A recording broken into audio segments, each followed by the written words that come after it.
The second half of season 2 kicks off with a conversation that will resonate with every generation. My topic this chapter talks about the passing of the torch within the church, the entertainment industry, and beyond. Also, I encounter an unexpected revelation that changes my original mode of thinking. The podcast created on purpose and for a purpose begins now.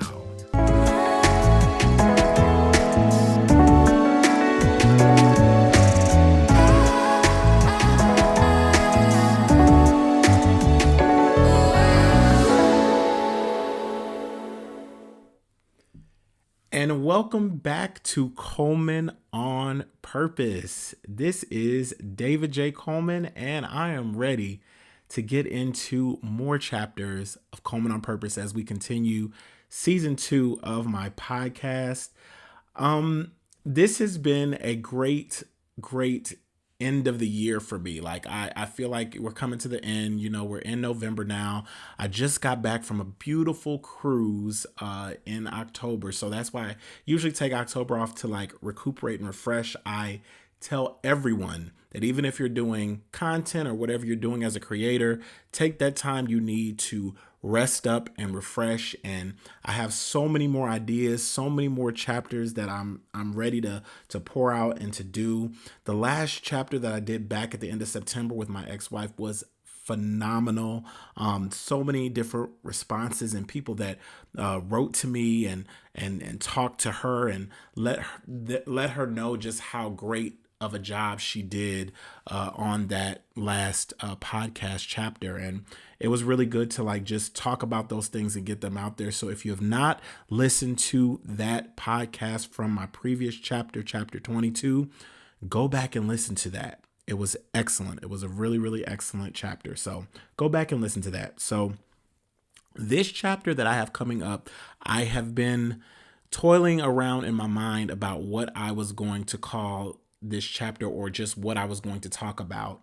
But after watching a Instagram live, it reassured me that I needed to do this chapter, which is called Passing Torch Problems. And I'm going to tell you what that's all about now on the podcast. So as I was saying, I was watching an Instagram live with Alec Walls, and he is from the Walls Group. If you're not familiar, he's in a gospel group called the Walls Group. He is the youngest. His name, that he also goes by, I think, Paco. And so Alec was actually talking, and I just happened to tune into this specific live that he was doing. And as I was watching him, I could not believe the words that were coming out of his mouth at the time. And I'm just going to give you a brief synopsis of what he was talking about. He was basically covering all of the things that as a church kid growing up in the church and as a group, having his Walls Group and the influence and everything that they had as a group, he was saying basically that he felt like there were opportunities that were missed, and he kind of took a back seat and said, basically, these are the things that they were supposed to do, but he basically said, get somebody else to do it. I'm not going to do those things because it's tiring. It's frustrating. I just don't want to, it's too much to handle. And I talk about generations all the time. I believe that he is in the same generation as me because I'm not Generation X. I'm the generation after that, which they call us millennials. I call myself a zillennial, but because it's very close to Generation X. So I'm at the very beginning of the millennials. He's probably a later millennial, closer to, even not really closer to Gen Z. That's a whole nother generation. But I talk about generations all the time, and just it's very prevalent because growing up in the church, you have all different types of age groups, all different types of, ages that are there. You have your really, really old people, which are your more seasoned people. You have those kind of middle people, which are would be like what my parents were. Then you have my generation, which I was like a teenager. And then you have the really, really younger generation. So it's like that at almost every church that you would go to. You're going to find that in those churches. And so as I was listening to him talk about that, I was like, I just started writing down stuff for this Passing Torch Problems, and he just added to what I was already going to say about all of these things. And I just couldn't wait to do this chapter because I had kept thinking about this. And the reason why I call it Passing the Torch is because a lot of times we see this happen yes, in the church, but also in the entertainment industry and all these different venues of people being able to say, I've done what I needed to do. Now somebody else needs to come and take over from where I am. And I used to have a Facebook page called Bring Back Our Generation. And it was because there was this passion and burning at the time when I came up with this page, and I think it's still there. I didn't put anything but like about four quotes, like four different posts on there, and like one video. And I just stopped doing it. Just like he was talking about, like I didn't feel like anybody was hearing me. Instagram was just getting ready to come out, so all the attention was on Instagram, and so I was like, nobody's gonna be listening to this. I just stopped. But there was always been a passion in my heart, and I think when I was a minister, one of the first, like the only sermon I really think that I taught on was geared towards the youth, and that's always been not just the youth after me, but my youth. And I feel like a lot of the people that were in my generation, I'm not speaking for every single person that was within my generation, but I'm speaking for a lot of us.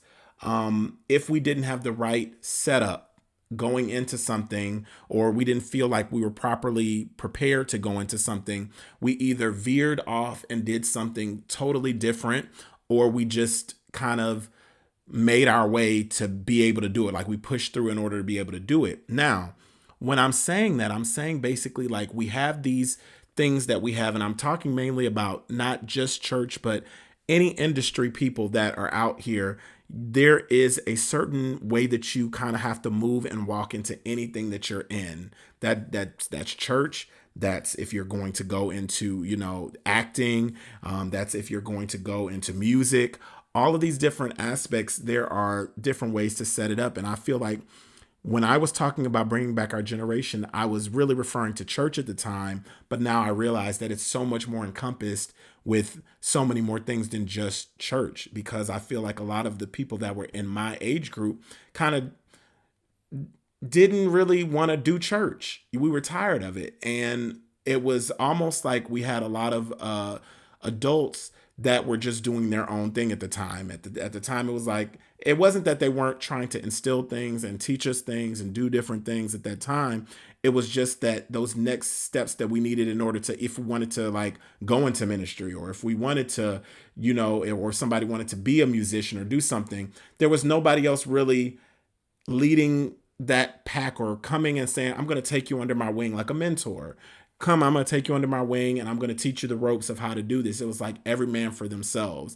And I think that's kind of where my generation felt like they were left out. Now, I will always commend Generation Z, because Generation Z said, we're going to take this by the reins. What y'all didn't do over here, which is my generation, we're going to just take it by force as well. So you find a lot more Gen Z or that later generation of millennials kind of saying, okay, that didn't work for y'all. We see what y'all are doing, and y'all, what's going on. We're going to do what we have to do and take this, whether we get the mentorship or do whatever.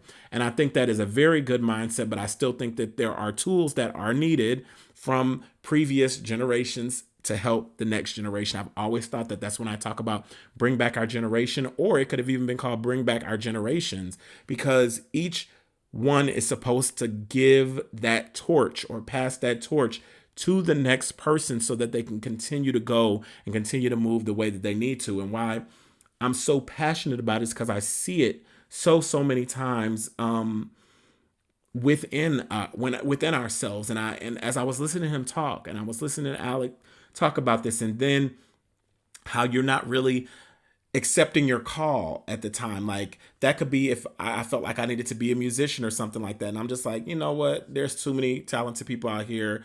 I'm not really going to venture over to that. So I'm going to just go do something else. Or if I wanted to go and be a minister or a pastor or something like that, and I'm like, oh, well, you know what?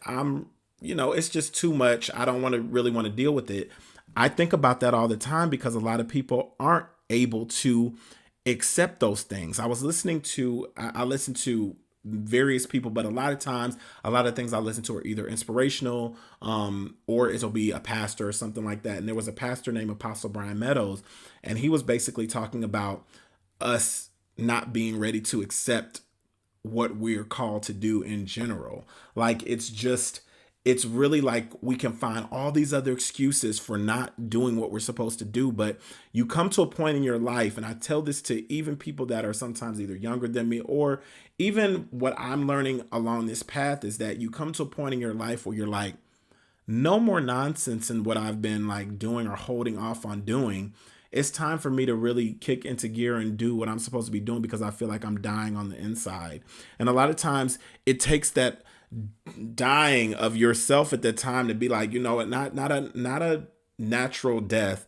We're just talking about a dying of all of these things that are inside of you. Just be like, okay, I am not going to do this any longer and put this off, because I'm not going to be happy if I don't do what I'm supposed to be doing. You get to that point in your head. So I was listening to him talk about that. I was just thinking about examples of people that actually act like they're passing a torch, but they're actually not. And I I want to give this example. It's nothing against, whatever.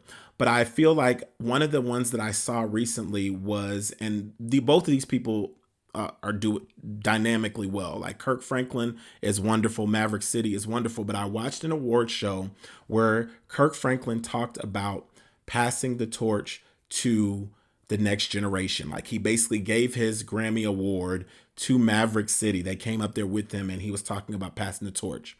Now, I do feel like in a way he has. But now that I'm thinking about it, when I originally wrote these notes, I was kind of like, no, he really has not, because, he's still out here doing his thing, making all, he's at another pinnacle. But when I think about it, he is just elevated and got to his next step, and he's leaving all that groundwork for people like Maverick City. And then in turn, as Maverick grows and gets like a bigger following and becomes a bigger, a bigger group, then they'll reach that next pinnacle and be able to help the next group that's coming along. But a lot of times it does not always happen like that, especially with industry stuff sometimes, because it's like everybody wants to just kind of hold on. And we see this happen a lot of times. But it's so funny sometimes as I was going through the notes in my head, I was thinking something totally different. But I'm going to say exactly what's on my mind right now and just say it, because as I'm looking at that aspect of people that have paid their dues and done different things, whether they've been a pastor, whether they've been a musician, they have done the work that they needed to do. Now, I do feel like there is a lot, and I do see mentorship sometimes, but I do feel like there's a lot more mentorship that needs to be happening with some of those people that have reached these pinnacles. Sometimes they just get there and they don't want to come and bring other people underneath them to maybe either carry out their legacy or maybe do something in their vein to make sure that the message of what they've built continues on. We see that a lot of times, but it's not always practiced. And I can definitely say that a lot of times in the church that is not practiced. I'm just being honest. You see a lot of older pastors. Yes, there are many that do now kind of do that mentorship thing, but many of them want to just hold on to that platform as long as they can, but they've done nothing to train the ones that are under them to come up. And I've seen that so much. And that's why you see churches not progressing sometimes, or you see the growth of it never really, it just kind of stays in that same dimension and never really grows, is because there's a mantle, there's a torch that should be passed along. There is mentorship that needs to go into those things. I used to talk about this all the time, and I really don't talk about it anymore. I just wanted a mentor. I was like, God, give me a mentor. Send me somebody that can come and help me to get to this next level that I have all in my mind, all of these things and these thoughts and these ideas and this creative juices and all this stuff. I need it to be honed, but nobody really stepped into that role at the time that I needed it. And it got to a point where I was just like, you know what, I'm fed up. And it caused me to kind of just not really spiral, but just try to do my own thing on my own, but really not having direction on what I wanted to do with what I had. And so I do think it's always important to have a mentor, somebody that's been through the things that you're going through, to kind of help you through the way. I may not be as far as I've seen myself all the time at this point or this stage of my life, but even at this stage of my life, I'm willing to either reach out or let people know how I was doing some of these things, or trying to aid them in ways to grow, what they're doing. I had somebody very special to me that came along and was like a mentor. He didn't even know it. I was like, I had this whole thing where it was, I wanted to do podcasting, and I just was like, I want to just talk more. I wanted to get more of my words out. And I went under a network called CWF. I talk about this all the time. And I just posted the other day about me really giving in, or just not forgetting where I came from, because it took somebody, his network that he wanted to do, and he gave me a chance to come on and have a platform and do different things. And he kind of mentored and told me the things that I need to do, the ways that I could promote stuff and get things out there. And it helped me tremendously. And I thank him for that, because not many people even take out the time to do stuff like that. So I thank Mush. To this day, I always say that there are things that are always placed into place that are helping you to get to that next level. And I thank him, because he didn't have to take just somebody like me and just be like, okay, here, do this and do that. I am sure that, he is going to be tremendously successful in what he does, and as he continues to grow, because he has poured so much. And sometimes you don't always get that back. You don't always get back that same thing that you've been pouring in everybody. But I hope that I can carry that same spirit to whoever is next, or whoever wants to do different things beyond this, because I know I'm going to go higher. I know I'm going to do more than just this podcast. I already know that. So I believe and I know those things, but I got to the point where I didn't care if I had a mentor or not.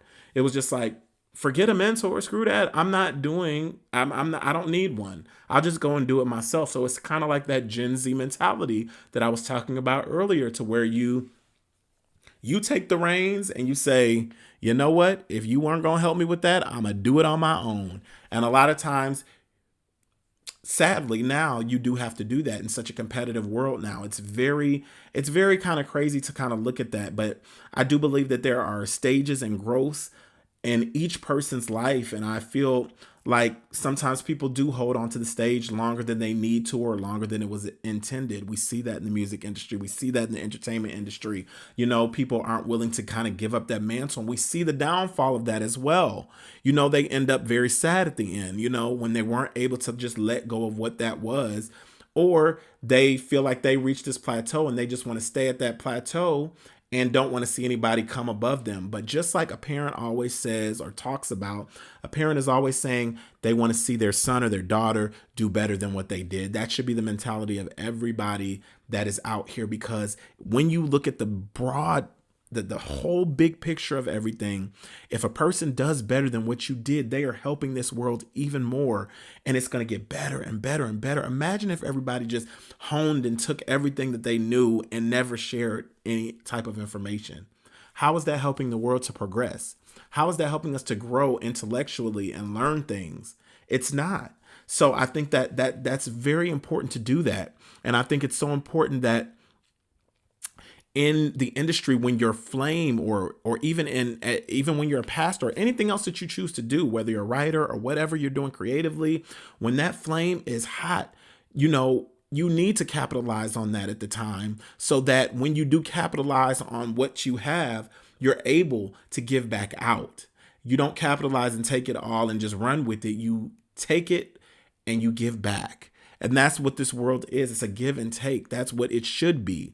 But we become so comfortable with just honing or being greedy. I just call it greedy or greed, that we're not able to let go of, holding on to everything that we have or everything we've learned. Sometimes it's just built up. And it also depends on who your mentor was, because a lot of times the mentor will give you this information, but it'll be minimal information, or it'll be information or they'll hold the important parts of the information and let you figure it out on your own. And then that causes that other person to kind of do the same thing and hold in the valuable things, but I do understand not everybody is able to handle the load, and sometimes people can tell, but you'll never know until you give that person a chance or opportunity to do that. And I don't feel like a lot of times people just judge you by what you're doing, but they never even try to kind of work with you to see where you're at and if you can do that thing. They're just kind of like, well, we saw this one thing and that wasn't good enough, and I don't even think you're able to do it. So they just kind of shun you to the side.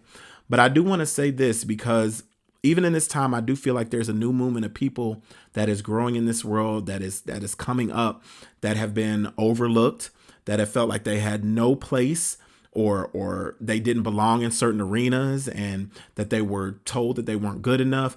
There's a new movement of those people that are coming forward to the forefront right now. It's not the same as all of those other people that we always saw in the forefront. These are a new group of people that are motivated, quite like myself, that are coming back to claim the things that they kind of dropped off because they thought that they weren't good enough, or they were told they weren't good enough, or they weren't included with those things. Those people are starting to reemerge now, and that's why you're seeing sparks of things happening where it's really people that rock with people, and it's not a lot of these things that either the industry is like put in front of our faces, or that we've seen a person that come and they'll preach and they've gained popularity, but it only lasts for a moment. There's people that are coming up that have a true, genuine heart, and that are here to pour back into others, and that are here to see people grow and want to see people do their best. Those are the people that I feel like are coming back into our world right now. And that's a really amazing thing when you begin to think about it. All in all, I feel like we all should be doing our part in making sure that we carry whatever fire or light that we have inside of us, so that when we walk into rooms, we're changing the rooms that we walk into, where our ideas are brighter or bigger than even what anybody could imagine. It's those little things and that little spark inside of you that when you go into a place and then people just start to look at you like, oh, wow, there's something that's way different about that person. We need more of that in the world. And a lot of people hide that away sometimes because of all maybe the damage or the different things that they've thought over time. Like, I'm not good enough, or I'm not included in this, or I don't belong here. So we've kind of dimmed that light inside of us. But I'm telling you today that light can be brought back outside of you the more that you believe and know that you have everything inside of you that you need. I am no longer saying I'm waiting for a torch to be passed to me, because I am the torch now. I know that for a fact now. I am walking. I'm a living, breathing, and moving torch that is ready to light up this world the best way that I can. In any shape, form, or fashion that I need to, I'm going to do it, because that is what I was called to do. That is my purpose in life. So I think about those things every single day, and how I am ready to be that torch person, like just a full of fire, full of light person that I always was. It just had got kind of water thrown on it all the time. And, but this torch is burning bright, and I'm ready to do what I need to do in this world. And that's kind of what I wanted to talk about today in this chapter of Coleman on Purpose, on passing the torch.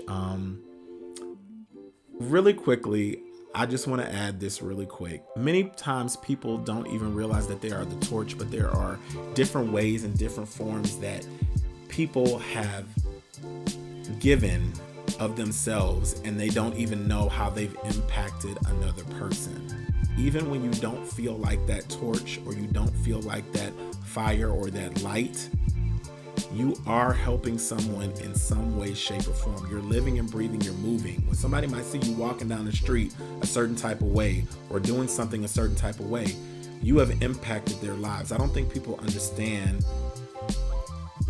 how human life actually feels and is, and who we are as beings that are living and breathing and still moving. I want people to realize, as they go about their day-to-day life, and know that their life and their breath in this world has a purpose, and it means something in this world. So I know that's very out there, but that's kind of how my mind has to think sometimes, because sometimes we can dumb down, or we get so overwhelmed with what's going on in the real world that we forget who and what we are in this world. So I just wanted to say that.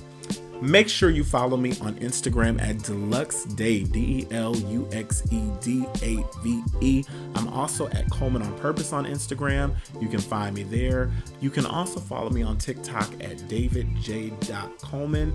It is also under Deluxe Dave. You can follow me there as well. I also have a Coleman On Purpose TikTok channel as well that I would love for you to check out. if you get the chance, make sure you are telling people to subscribe to this channel. Just tell them, be like, go ahead and subscribe to, David Coleman. He got a podcast over here that you want to listen to. It's called Coleman On Purpose. Go ahead and listen to it. Tell them to subscribe to this. Make sure you're letting people know about this. I would really appreciate that. Thank you so much for listening. Please remember that you are unique, you are loved, and you are created for greatness. Until next time, holla.